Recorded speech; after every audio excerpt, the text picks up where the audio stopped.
Hello and welcome to this week's episode of Clearing the Haze. I'm your host, Chuck Marting, and this week we have a returning guest that we've had on before. It was one of our most listened to episodes before, so it only makes sense to bring you back, Jim. So we have our chairman for NDASA, the National Drug and Alcohol Screening Association, Jim Greer. Good morning, sir. Good morning. How are you, Chuck? I'm doing great. I've gotten to know and not only know, but also respect you over the years for a lot of different things that we've come across in the drug and alcohol testing industry. And I don't want to take advantage that I know who you are, but if you could just give us a brief overview of who you are and what you do and a little bit about Endesa, that would be great. Sure. Well, first of all, as Chuck mentioned, I had the privilege of serving as the chairman of the National Drug and Alcohol Screening Association. I'm in my second term as chairman of the association. And along with Chuck, I was one of the founding members of the association from years past. And the National Drug and Alcohol Screening Association in DASA has grown tremendously since we founded it. We've now become the nation's leading trade association representing the drug and alcohol testing industry. We have laboratories, MROs, collection sites, governmental agencies, just a wide range of membership throughout the country. And we provide member services, we provide training. We have a national conference each year. Our next one's coming up in Hershey, Pennsylvania. And we also have Advocacy Day each year that we'll talk about in a minute. And then from my professional standpoint, I'm also the president and CEO of Accredited Drug Testing and our other brands, Secure Screenings, Lab Testing USA, and Workforce Screenings. And those companies provide drug testing, alcohol testing, background checks, occupational health testing, and consulting services nationwide. So as I say, that's the job that pays me. But the one I enjoy quite a lot is being chairman of the National Drug and Alcohol Screening Association. I got involved in the drug testing industry in the 90s um, and founded these companies about 10, 11 years ago. And just very engaged in the drug testing industry. I also have a experience in politics. I've served as an elected official, been elected to public office 5 times in my career. So just a wide range of experience, some good, some bad, the good, bad, and the ugly of life. But that's kind of my background there, Chuck, for your listeners, viewers. Awesome. We're going to be going to Washington, D.C. for our Advocacy Day. Basically, the 4th and the 5th of March is when we're going to be back there. And for those that don't really know what governmental advocacy is, can you explain that concept? Because I think it's really important. I didn't understand it until you explained it to me. Um, and for our industry, I don't know of anybody or any other organization that has a governmental advocacy that goes to Washington, D.C. to do what we're doing. So can you explain that concept and what it is that we're doing? Sure, I think governmental advocacy is making your voice heard. There's different ways to put yourself out when it comes to governmental affairs. One is making campaign contributions, which our association does through our PAC, but also putting yourself in front of the decision makers, the stakeholders, making your voices heard. And we found years ago that Congress, members of Congress, the White House, and others were listening to people regarding drug testing, marijuana legislation, and other issues of that nature that weren't really providing accurate information. They were providing information that was beneficial to their positions, but they really weren't providing accurate or truthful information in some cases. So I always felt that the drug testing industry needed to have representatives that would go to Washington, D.C. and tell the truth, provide information, provide expertise before people that were making decisions regarding drug free workplaces and marijuana and drug testing. And NDASA, years ago, through your support and many others, we formed a governmental affairs committee that looks at all types of legislation around the country and in the states and in the federal government. We formed a PAC, a political action committee, so that we can make contributions, because like it or not, that's what makes the world go round in politics, is political contributions. And more importantly, having our members from throughout the country go to Washington, D.C., have one-on-one meetings, personal meetings with members of Congress, and educating them about the truthful issues relating to marijuana legislation, to drug-free workplace, to an employer's right to conduct drug testing, and making members of Congress aware that there's a group of individuals that have an expertise out there in these particular fields that they can call upon at any time. And we did that several years ago. It was very successful. You participated in it then. We have now the board of directors of NDASA has determined that there will be an annual advocacy day in Washington, D.C. And 2024 is our first one that we're following up the one we had years ago. We're going to have a tremendous amount of attendance, a really high attendance. And we have over 30 meetings set with members of Congress, with the Office of National Drug Control Policy, and with the White House, and with the Department of Transportation on the 4th and the 5th. So just to conclude on that, making our voices heard, making our members' voices heard, small businesses' voices heard, and it's going to be very successful. You know, I didn't realize the impact and everything that goes into this when you're going in there and talking to people about these concerns. And I guess one of the big things is one of our focuses is on employers, of course. So what are there specific challenges or concerns that you think employers are facing right now in relation to drug and alcohol screening that we're hoping to address while we're there in our advocacy efforts? Well, I think one of the first things that comes to mind is the political environment and the social environment that's taking over the United States in many, many ways.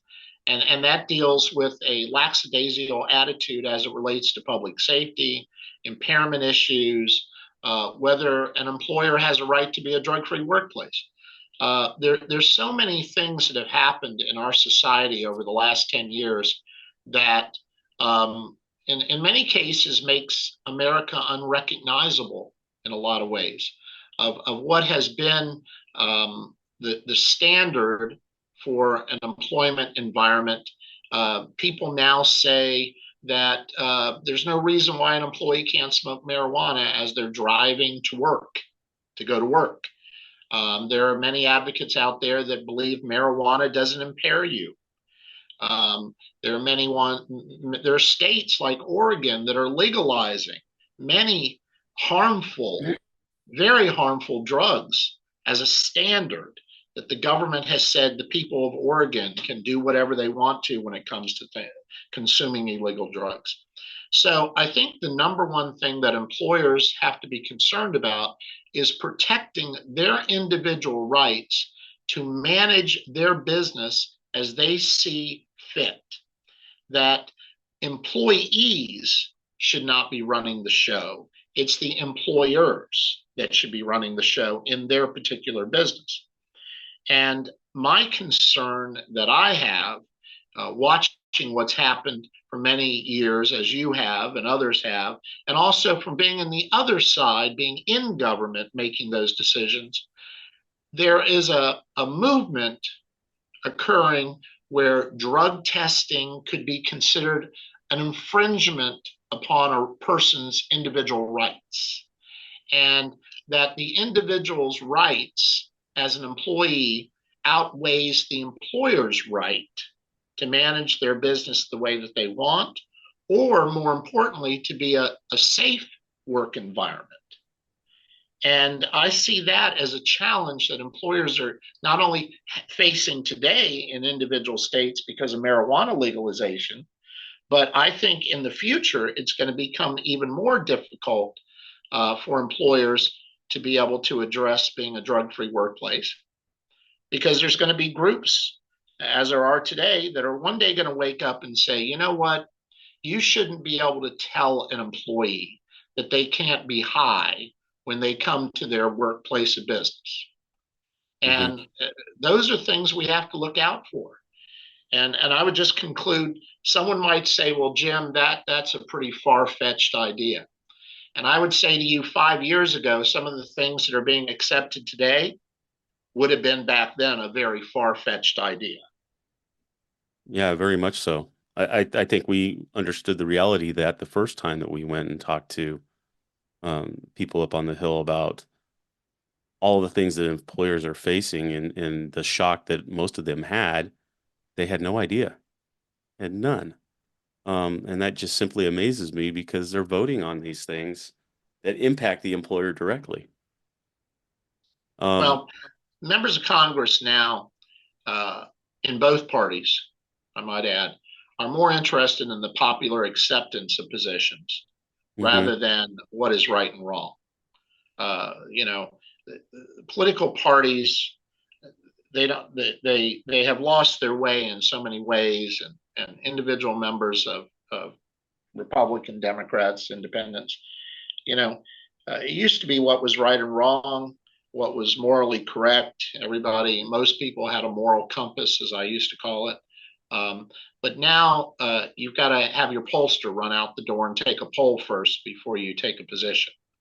And the Yeah. legalization of marijuana and other drugs is a popular thing in some states, and that's what we're being faced with. There's such a big swing in this. So, what do you feel is motivating this with the legalization of marijuana, the psychedelic drugs that we're seeing now that are starting to gain momentum as well? Um, the different attitudes that are coming out on things like what you just explained that people before would have never given the time of day to, but are now considering, and they feel like it's a good thing, not understanding, or in my opinion, they're not really looking at what the impact's going to be. They're looking at other things that are causing them to want these things to come about in society. What do you feel on that? What is your take on it? Well, I think there's three elements to what occurs as it relates to what we're talking about: legalization of marijuana, illegal drug use, and so on. One is money. There are people that have a vested interest to legalize illegal drugs, such as marijuana and other things. They're either going to manufacture it, they're either going to grow it, they're either going to distribute it, or they're going to be a seller. So there is a vested interest to allow these things to happen because they're going to make millions and millions and millions of dollars. The next element to that is the personal freedom. The individual in America feels that, if it's not hurting anyone, which is what they think the case is, then government and other people shouldn't tell me I can't do it. So we've seen a shift in our American culture over the last 10 years where um, personal responsibility is not necessarily always at the top of the list. And government shouldn't tell me that I can't take cocaine. Government can't tell me that I shouldn't take psychedelics, that I shouldn't be able to smoke marijuana whenever I want to.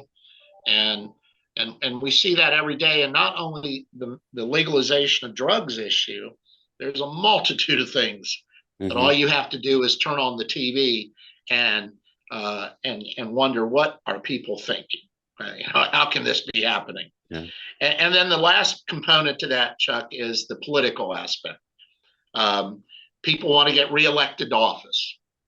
So it's whatever their constituency thinks is the way they're going to go. Doesn't necessarily mean, and in many cases, I think that members of government, stakeholders that are elected officials, they don't always agree with the way they vote. They may go home and lay their head on the pillow at night and tell their wife that they totally disagree with the official position they've taken. But if they want to be reelected, Mm. Their pollsters said their constituents believe this. Example is conservative districts, members vote conservative. Liberal districts, they vote liberal. And it's all about what the pollster says their constituents want. So Hmm. really, those are the three elements that are making this issue transcend the way it is: money, personal liberty, personal opinion of their personal rights, and lastly, politics, getting reelected. Yes. You know, we've been dealing with marijuana for quite some time. It's still a hot button issue for a lot of people, a lot of states, whether they legalize it or not. And then when they legalize it, what do they do with it? But we also have psychedelic drugs that we just spoke about that are gaining a lot of momentum as well. What considerations do you feel employers need to take regarding these issues? Well, I think the first thing that I do not agree with is the acceptance, uh, the relaxation of their drug policies. I am not one who believes that an employer should take marijuana out of a drug screening because they can't hire people to pass the drug test on relating to marijuana. I hear that all the time. When I testified before the District of Columbia City Council, I heard that we can't get anybody hired. Our constituents can't pass the marijuana panel when it comes to a drug test. We see employers taking it out because they say the same thing. My answer is don't hire people that smoke marijuana. You've got it in reverse. Um, you know, and that's not really a position of mine about legalization. It's just a position of I don't understand, uh, you know, of why an employer modifies something they believe in and something that potentially affects safety of their employees to accept employees that or applicants that do drugs. And marijuana is a drug. It is still Schedule One. It is still illegal under federal law, regardless of what the states say. But I don't believe employers should be eager to modify their drug testing policies to accommodate applicants that use marijuana or even other drugs. Yeah. Um, There's a lot of misconception out there as far as how this affects employers, and I think a lot of the information that's out there, employers even believe in themselves. I just want to share a quick follow up on what you were just saying about that. We have an employer that had well over 200 people, major employer that does a lot of governmental contracts and stuff. The CEO walked into the break room and found a baggie of methamphetamine laying on the ground.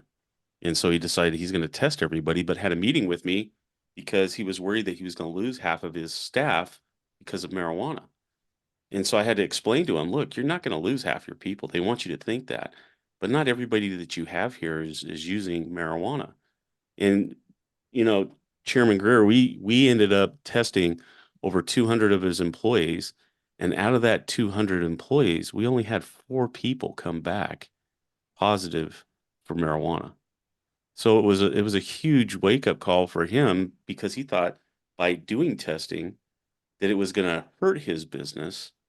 But yet when we went and did it, it helped him understand that his whole perception that everybody is smoking it isn't the case. And I think that's what we have a lot of employers have is they end up hearing all these stories about how everybody's doing this because we just hear about the pushes in the news media in society itself and only to find out that that's just truly not the case for those of us that are actually actively testing in the workplace that not everybody is doing this. well, you're absolutely right on that, Chuck. Not everybody's doing it. The other thing that happens with employers is they get their information from false sources, and then you have an employer, as an example, who for 20 years has said, I will never hire anyone that uses marijuana because marijuana impairs you. The employer may have had personal experience in marijuana related issues or family members and so on. And then they start listening to these sources that are absolutely lying about marijuana use and impairment. And then they start second guessing themselves. See, I'm not faulting them because I understand why they would. And then they start thinking, well, maybe I've been wrong about marijuana. Maybe marijuana is not an impairing drug. Maybe I shouldn't be so uptight about testing employees for marijuana. So they take their own personal beliefs that they've been committed to for many, many years, and they start changing their thinking because the guy on the street or they've read a Google article written by the marijuana industry that tells them everything you've heard about marijuana is wrong. Listen to us. And it goes back to what I said a minute ago. The people writing those articles have a personal financial vested interest. So that's why they write all these articles and just swamp the world with all this information that marijuana is good and doesn't impair you. And employers start second guessing themselves. Yep. With us going up to Washington, D.C. for our advocacy days, what role do you see organizations like NDASA playing in shaping those policies and practices for the drug and alcohol industry or testing industry? Well, I think the role that NDASA will and can play relating to any legislation on the federal level that deals with marijuana or illegal drugs or public safety when it comes to DOT is number one, is only as strong as our membership. If our membership across this country is actively engaged on multiple levels, including grassroots, what's happening in their hometown, what's happening in their state, are they out there providing accurate information? Are they out there voting? So I think our membership needs to be very engaged on the local level and in the states. And then from a national perspective, we have to have a strong PAC, Political Action Committee. We have to be able to write a check to a candidate who's running for election or an incumbent that believes in our issues, or at least looks at it from a very reasonable, intelligent approach. So I think our PAC has to be well funded, and we're working to that. And as chairman, that's one of my goals, is to get a well-funded PAC. And then the other role that NDASA plays is the vast amount of expertise that we have with someone like you who has experience in law enforcement and drug testing, from doctors in our association that see every day what illegal drug use can do to someone. So we can be a source to those stakeholders that are making decisions regarding these things to call upon when they need accurate information. And one thing about NDASA is we don't take positions, as you know, we don't have an official position as an association on the legalization of marijuana. I've tried to keep the association out of that mud, as I call it. But what we do have is accurate and truthful information regarding the subject. So if someone said to NDASA, hey, do you think marijuana should be legalized? We have no position. If the question was, does marijuana impair? We have a lot of information about that. So there's a multitude of things that NDASA can do that can affect this outcome, from our members and their communities to our political action committee to the expertise we have in our association for members of Congress to call upon, and even the states. This is becoming a states' rights issue, and it has been for many, many years. And we can also, through our state affiliate program, where we have representatives in each state as members, state legislatures and governors can call upon our members to provide accurate information when needed. We're going to be going up there to advocate for the rights of employers, and I feel like one of the things that we're trying to do is to get more employers involved by becoming members in NDASA, and to be able to have their voice heard. And part of that is going through this advocacy. Are there any practices or strategies that you would recommend for employers to adapt with all the changing legislation and all the things that we're seeing on the landscape right now? Uh, well, employers, I think the first thing as it relates to internally an employer is to make sure they have a comprehensive drug and alcohol testing policy. I mean, that's if you're going to do drug testing and you're going to test for drugs as an employer, small, medium, or large employer, the first thing you need to have is a policy. And Right. and a policy, as you know, Chuck, is not a statement in the handbook that says I don't allow drugs. That's not a drug policy. A drug policy is a comprehensive document that reflects what the laws of your particular state are. They address all kinds of issues relating to when to test, how do you test, what do you test for, and most importantly, which is the number one question, what do you do when a positive comes back? So I think the first thing that from an employer perspective is have a drug policy, and just don't do it willy-nilly.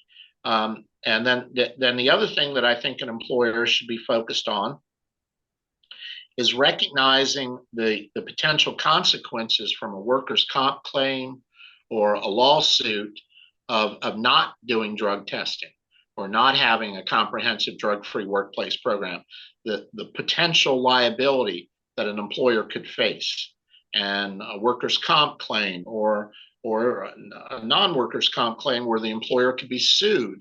And if they find out the employee who caused the Jim, a incident lot or of the times action we was on have drugs, individuals that reach out to they us may to have a say, problem. are there any tools that I can bring into the workplace that are going to be able to help me? And I know a lot of us, including Indesa, offers programs such as reasonable suspicion training. And we have different seminars and webinars and things like that that we do to consistently try and keep employers and the rest of our industry in the now as far as things that are on the horizon, things that are happening right now, and things that we can implement. Do you think that, or do you anticipate any technology or technological advances that are going to impact the drug and alcohol screening industry, maybe helping them to be able to detect some of these emerging substances that we're seeing coming into the workplace? Well, I think, the labs are always focused on trying to modify how they screen for illegal drugs. And I think, that's one aspect of a resource is what the labs are doing. I mean, the labs, they're in the money, they're in the business of making money too. And they want to look for innovative ways to identify illegal drugs because people are always coming up ways, as you know, because you've shown many times people how they adulterate um, tests and how they try and cheat and so on. So I think the labs are one. As far as the drug testing industry as a whole, I think oral fluid training is going to become very prominent in the future, or oral fluid testing rather. And there's oral fluid training going on out there by NDASA and other people. So I think oral fluid is going to be one of the things. But it has its good and its bad. Every type of new test that's innovative is going to have some positive benefit and it may have a negative benefit. One of the negative benefits is the lower detection period, Hmm. as we see with oral fluid and so on. Um, but I think one of the most important things when it comes to employer that you asked me at the very beginning is from an employer standpoint, if you're going to assign within your company as an employer someone to manage the drug and alcohol testing program, you ought to make sure they know what they're doing. Or if they don't know what they're doing, you ought to send them somewhere to find out what they should be doing. There's a multitude of online training programs for DER training, for collector training, for just the basics of drug and alcohol testing. I think one of the biggest fallacies that employers do is they ask the receptionist if she would mind being the designated employer representative, and and she says, "Sure." I'm not sure what that means, but I'll be more than happy to do it for you, boss. Um, so I think internally employers need to train the HR manager, the office manager, the safety manager, whoever it is, because you and I both know on many occasions the safety manager calls you up and asks you what he should do about a positive drug test. And in the back of your mind, you're thinking, well, you're the safety manager. Shouldn't you know that answer? But so I think there's a lot of innovation coming out over the next 5 years. And also, I think at the same time, what's available now, people should take advantage of. Yeah, I agree with you. There's a lot of things that are changing. I just got done doing a couple of different interviews here on Clearing the Haze on technology that's coming out, and I don't dismiss any of it if it's going to be something that is proven to be effective and that it's going to help an employer. I'm all for it. Whatever it is that can we can help them to give them more tools to protect themselves and their interests. So I But really you know, want to take. one thing I just wanted to follow up with that about technology. I think it's important that we as an industry not allow the technology to, at the same time, benefit those that support the use of marijuana or illegal drug use. As an example, new technologies that come out but lower the detection period. Mm, I'm not sure the logic behind those two. I know it's new technology. I know it is less invasive testing potential, less ability to maybe adulterate, but it also lowers the detection period. And I try and reconcile that in my head of how is that technology truly benefiting what we're trying to accomplish. Might make the test more convenient. It might make the test less intrusive, but it also at the same time takes away the detection period for an employer to know how soon you use drugs. yeah, you're exactly right, and we see that all the time. And the other confusing issues that I see is when people end up receiving the testing results and it's at a certain level, they want to know if that equates to impairment and having to Right. explain Mm-hmm. to an employer that those numbers are just showing you the presence of. It has nothing to do with impairment in and of itself. So I think that through the training programs that you've been very passionate about bringing to this organization, to the people that are not only out every day doing the testing, but also for our employers and stuff, those training programs and the things that you've asked us to be aggressive with as far as sharing this with people to give them the tools they need. I just want to take a minute to say thank you because it's very much needed. We've had a lot of people that, like you said earlier, get put into that position. They have no clue what they're supposed to be doing, and they're looking somewhere for this direction. And I think that us having that information and that ability to help them kind of takes that muddy water and clears it a little bit and helps them get on the right path to be able to um, take care of the things that they need to within their workplace. I think that's one of the things that's very lacking is people feel that they have no tools, and for us to be able to do that's commendable. So thank you for your foresight in trying to get us to see this and to bring it out. Oh, I appreciate that very much. I also want to take this time just to thank you. Like I said, I think that you're a great leader. You've led by example. And I know that this being your second term, you're probably looking forward to having some peace for a little bit. I know that you're a very busy man. And I think that's what makes you unique as a chairman is that you're not only walking the walk, you're talking the talk. You have a business in this industry, so you know what's going on. And I think that's a big difference. Sometimes people don't see that. And I know just from behind the scenes, seeing the amount of involvement and the time that it takes for you to be able to lead this organization and then also have to lead your businesses and also take care of your family as well. Um, I want to thank you for taking that opportunity and being an example to the rest of us. and for your knowledge and understanding and your willingness to share like you're doing today on Clearing the Haze. Giving this that insight is very important, and to have somebody that actually knows what they're talking about when it comes to this is very crucial. So I just want to thank you for that. I appreciate that very much, Chuck. And I was just telling someone recently, and you and I were together when this baby was born, as we'll call NDASA. Mhm. Um, and my second term as chairman will be up in May of 2025, almost a year from now. And I was telling someone the other day, it's almost going to be like a parent and a college student. I will watch NDASA get into the car and drive off to the university of wherever they've gone, and where as you're the chairman of the association, along with you and many others, have worked so hard to make it successful and make it grow. But I love NDASA. I can recall the initial phone calls about forming NDASA. And what we have done with this association through your leadership and others has been tremendous. No one can believe that there was another association out there that was in existence many, many years before us. It folded, it closed up shop, and it merged within NDASA. And we have truly become a powerhouse in the drug and alcohol testing industry. And I think there's so much that can happen and will happen for NDASA in the future that it's mind-boggling to think what we've done and what's to come. So thank you very much for those kind words. I've always considered it a privilege to be the chairman, and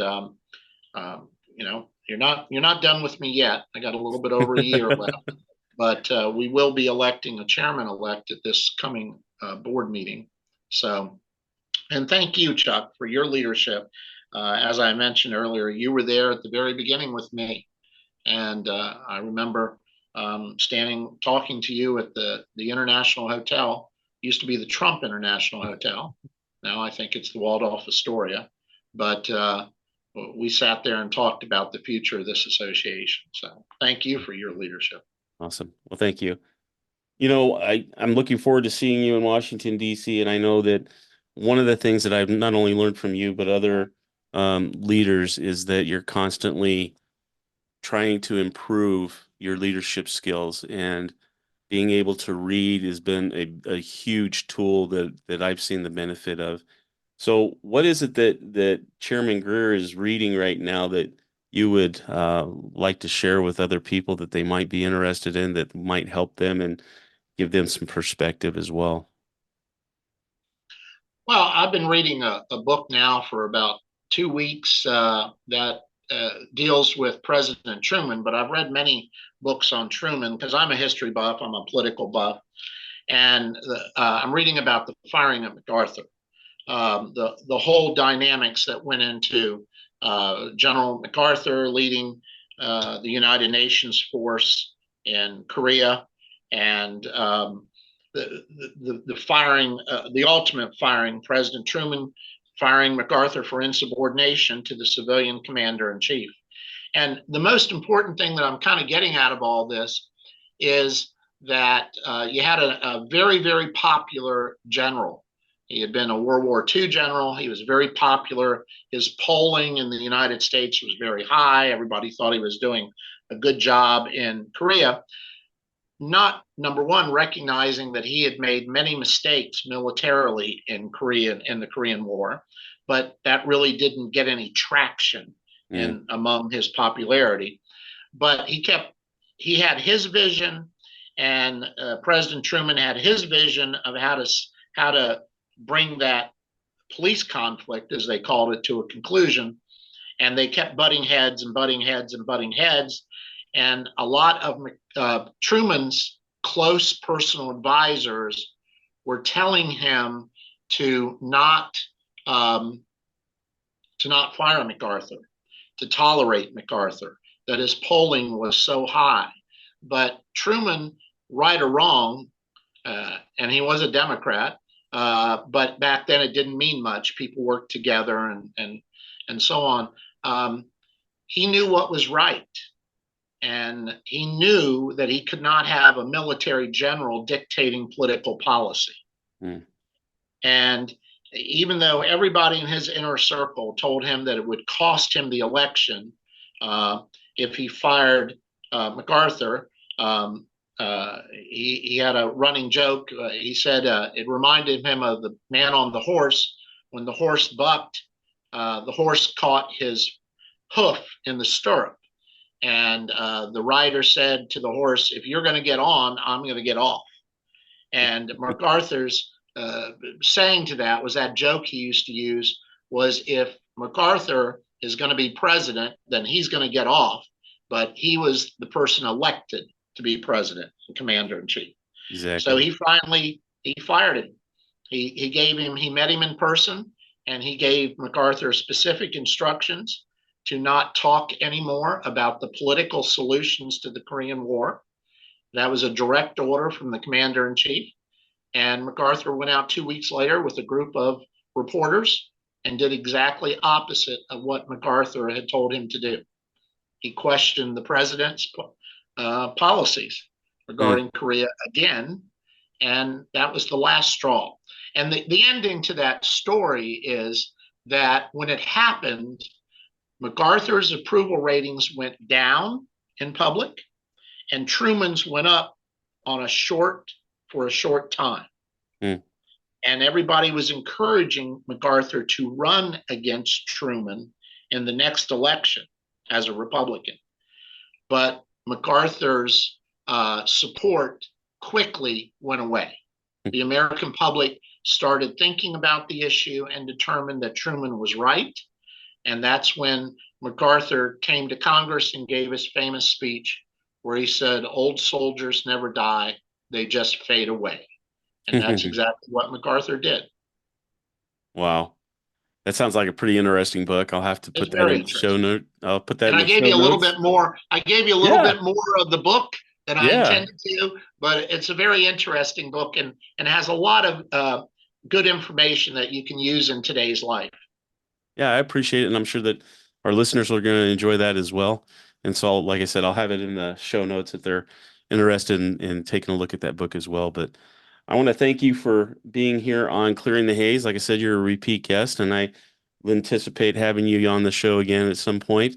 Looking forward to seeing you in Washington, D.C., and be able to report back to the audience here as to our efforts and how things went while we were there in Washington, D.C.